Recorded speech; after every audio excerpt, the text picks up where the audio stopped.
Quando vocês ouvem a palavra princípio, o que remete a vocês essa palavra princípio? Princípio lembra o quê? Alguém pode me ajudar? O início, o começo. O começo do quê? O começo da criação. Então, dentro dessa primeira conferência, chamada aí Os Princípios da Criação, nós vamos estudar qual era o plano original de Deus quando Deus criou este mundo. Será que Deus criou este mundo com alguma finalidade? Será que Deus tinha um plano quando Deus criou este mundo? Naturalmente, que tinha a pergunta é: qual era esse plano de Deus? O que Deus tensionava quando criou este mundo? É exatamente sobre isso que nós vamos estudar dentro dessa primeira conferência. Pela observação da criação, que é o efeito, eu posso conhecer aquele ser causal que é Deus. Eu posso conhecer as características do Deus invisível.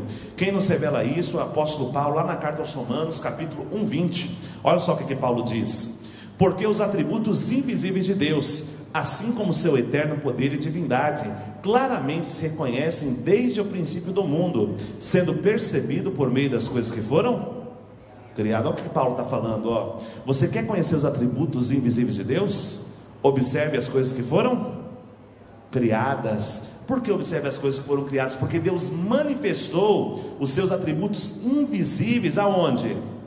Dentro da criação. Então, se eu estudar a criação, eu tenho condições de conhecer os atributos invisíveis do Criador, ou seja, de Deus. Por isso, dentro dessa primeira conferência, nós vamos estudar um pouquinho, sobre a criação, de uma forma bem superficial. Veja lá, esse gráfico aqui, ele representa todas as coisas criadas por Deus. Toda a criação de Deus, ela possui um caráter interno, que é a natureza interna, e possui uma forma externa, que é a matéria, a forma e estrutura. Vamos ver exemplo, que isso vai ficar mais claro. Por exemplo, partículas, átomos e moléculas, como caráter interno, possui algo chamado de NDI. O que é esse NDI? Natureza diretiva inerente. O que é isso? Pessoal, por exemplo, uma mãe, quando ela tem um filho, a mãe, ela precisa falar para o filho: filho, vem aqui no seio para você tomar o leite? A mãe precisa falar isso para o filho? Não precisa, é uma coisa que acontece naturalmente, é uma coisa que acontece espontaneamente. Não precisa falar ninguém. Essa característica de espontaneidade é o que nós chamamos de natureza diretiva inerente. Ou seja, é uma natureza, uma característica que é diretiva, que é direta, não precisa ninguém mandar, e é inerente, está dentro daquele ser.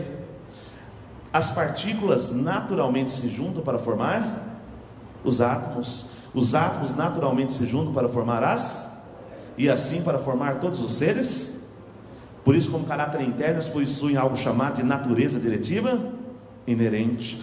Como forma externa, partículas, átomos e moléculas possuem algo chamado corpo micro. O que é esse corpo micro? É um corpo que ele é tão pequeno que não é possível enxergar a olho nu, mas ele existe, ele está lá. Existe o átomo? Existe. Consigo ver o átomo? Não, mas ele existe. Qual a prova disso? Só que eu sou composto por quê? Partículas, átomos, moléculas, uma estrutura de carbono que se juntou e formou o corpo. Observe que no mundo vegetal não é diferente. No mundo vegetal, como caráter interno, os vegetais possuem algo chamado de mente vegetal. O pessoal pergunta: planta pensa? Planta pensa ou não pensa? Pega o exemplo maracujá. Quando você pega um pé de maracujá, você planta ele, imagine que você não tem nada em volta dele. Ele começa a crescer em cima da terra. Aí você vai lá e coloca um bambu. O que ele faz? Ele vai no bambu e começa a subir, começa a se enrolar naquele. Quem falou para ele que ele tinha que se enrolar ali? Quem explicou para ele? Observe que isso é um atributo interno. Esse atributo interno, os vegetais, é chamado de quê? É chamado de mente vegetal. Como forma externa, os vegetais também possuem o quê? Algo chamado de corpo visível. O que é o corpo visível dos vegetais? Olha lá. É a flor, é o caule, é a folha, é a raiz. Toda a parte externa, toda a parte palpável é o seu corpo visível. Não diferente, os animais, como caráter interno, possuem algo chamado instinto. O que é o instinto dos animais? Por exemplo, o gatinho. Quando o gatinho ele vai fazer as necessidades dele, como é que ele faz? Ele vai lá na terra, na areia, Ele abre um buraquinho, faz necessidade, depois ele Cobre. Quem foi que ensinou isso para ele?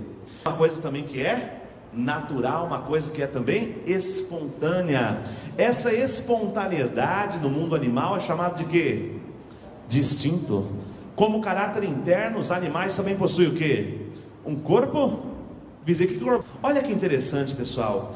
Desde as partículas que constituem todo o universo até o ser humano, tudo é dotado de caráter interno e de forma externa. Qual é a conclusão que a gente pode chegar a partir da observação disso? Veja lá, se a criação ela é o efeito, ou seja, se ela é a obra de Deus, e ela possui os atributos de caráter interno e de forma externa, então Deus, como sendo a causa, como sendo o criador, como sendo o artista, ele também deve possuir o quê? Um caráter interno original e uma forma externa original. Por que Deus deve possuir isso? Porque o apóstolo Paulo falou o quê? Você quer conhecer os atributos invisíveis de Deus? Observe o quê? A criação. Porque Deus manifestou os seus atributos invisíveis aonde? Dentro da criação. Então com certeza Deus é um ser que possui um caráter interno e possui uma forma externa. Qual é a forma externa de Deus? Nós vamos ter isso um pouco mais adiante. Vamos lá, o próximo. Veja lá, toda a criação também, ela é dotada de masculinidade ou positividade e de feminilidade ou negatividade. Exemplos: partículas possuem o que? Íons positivos e íons negativos. Os átomos possuem o que? Próton como positivo e o elétron como negativo. As moléculas têm o que? O cátodo como positivo e o anodo como negativo. Nos vegetais tem o que? Tem o estame como positivo e o pistilo como negativo. No mundo animal tem o macho como positivo e a fêmea como negativo. No reino humano tem o que? O homem como positivo e a mulher como negativo. Não é um negativo de que a mulher é problemática, não. É um negativo de complementar, de que um ali existe para se atrair e complementar ao outro. Novamente observe, qual é a conclusão que nós podemos chegar pela observação disso? Se desde as partículas até o ser humano, tudo é dotado de positividade e negatividade, qual a conclusão lógica que a gente chega? Se a criação é o efeito, se ela é a obra de Deus, e ela possui os atributos de positivo e negativo, então Deus, como sendo a causa, como sendo o artista, como sendo o criador, ele também deve possuir as características de positividade e de negatividade. Por quê? Porque o apóstolo Paulo falou que Deus manifestou seus atributos dentro do quê? Dentro da criação. Olha lá a comprovação bíblica disso. Gênesis 1:27 diz lá: criou Deus, pois, o homem à sua imagem, a imagem de Deus ou criou homem e mulher? Os criou ambos à imagem de quem?